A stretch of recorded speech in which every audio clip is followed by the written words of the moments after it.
आपके माता पिता तो पक्का जाएंगे, मैं लिख के देता हूँ। हाँ, अभी हैं, हमारी माता जी हैं, हमारे पिताजी चले गए 10 साल पहले, हम अभी भी सीख रहे हैं। आप कहीं पे खो गए थे जब ये आंसर कर रहे थे?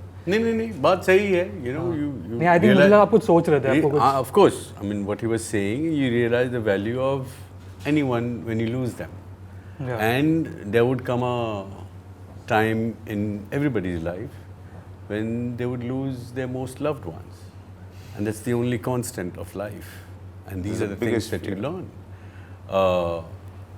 बाकी सब चीज़ जो है वो परमानेंट नहीं है। The only permanent thing is death, जो होना ही है, आप उसको अवॉइड नहीं कर सकते। आप उससे कैसा रिश्ता बनाते हैं वो आपके ऊपर है, आपने क्या ज़िंदगी जी है, आप उन सब चीज़ों से आपका क्या रिश्ता है। आपके माता पिता तो पक्का जाएंगे, मैं लिख के देता हूँ।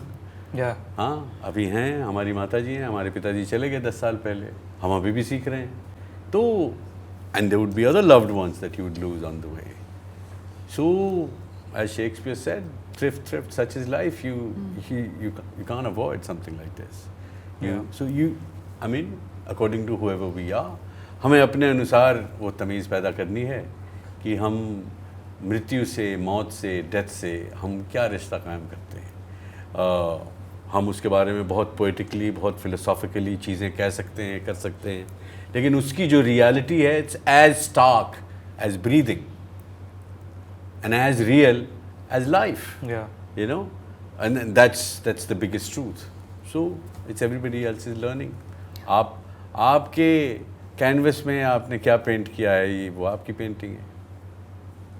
यही सोच रहा था मैं, और कुछ मुझे इनका ये बात सुनते हुए ये भी लगा कि इवन इन चिड़िया it's the father has gone and the film is starting there. तो उन बच्चों, जब फिल्म स्टार्ट होती है तो उसका जो टोन है ना, me slapping him wherever you, वो टोन इतना परफेक्ट इसने पकड़ा है कि they are in a kind of mourning जिसमें रोने का टाइम नहीं है।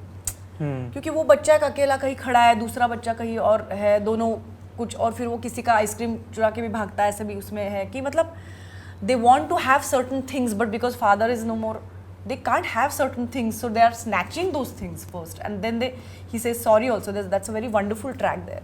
So ये सारा भी है कि ये बच्चे पिताजी के जाने के बावजूद जिंदगी की तरफ वापस आते हैं और उनके सपने की तरफ वापस आ रहे हैं। So in a way it is also a film about coming in terms with that loss.